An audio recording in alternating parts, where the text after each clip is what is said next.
During incidents like the targeted shooting at a troublesome 13th Street home in July, police are often notified by neighbors who call it in through 911.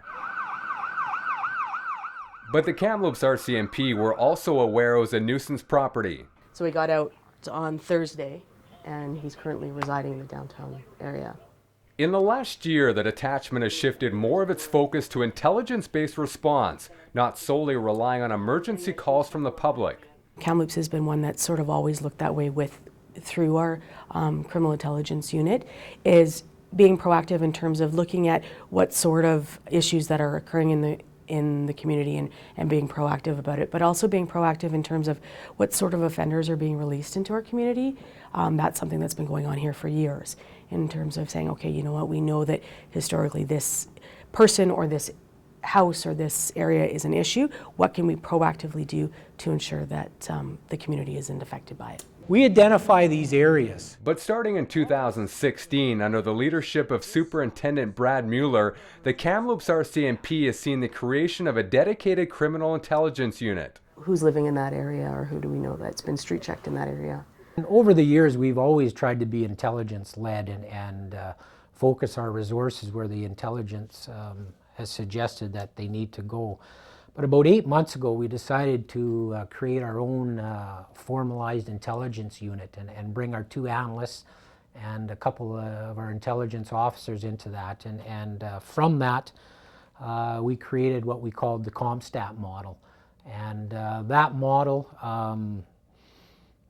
is a formal process that identifies through intelligence, through calls for service, and the crime types that are reported, allows us to focus in on areas.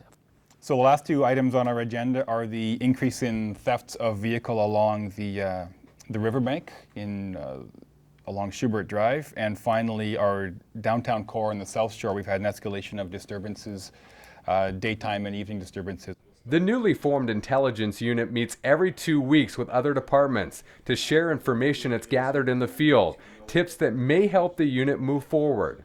You require some assistance from general duty for overt enforcement? One of the big things is information sharing, and that's something that we've learned through years and years of policing, that unless the information is shared and disseminated in a timely manner, it doesn't get used properly. So that's our big focus within this unit. And so for our membership to be able to respond to the issues out there, we need to collect it and disseminate it in a timely manner.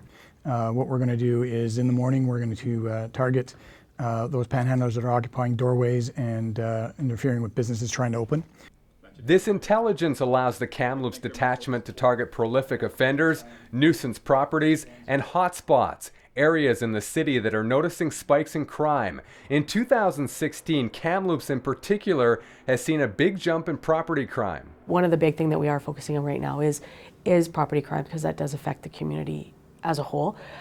So in terms of who's in the community, who's responsible for this, what sort of conditions can we put on these types of offenders? But it's not limited to property crime. Things that the project teams have been working on for years in terms of getting the intelligence of what sort of offenses may be coming down, if there's persons offenses or violent offenses within the community. Keep your hands up. By shifting resources to criminal intelligence, the Kamloops RCMP feel they are seeing success in the community, allowing officers to be one step ahead of the criminals so that nuisance properties like the one on 13th Street are dealt with promptly. Your resources are finite.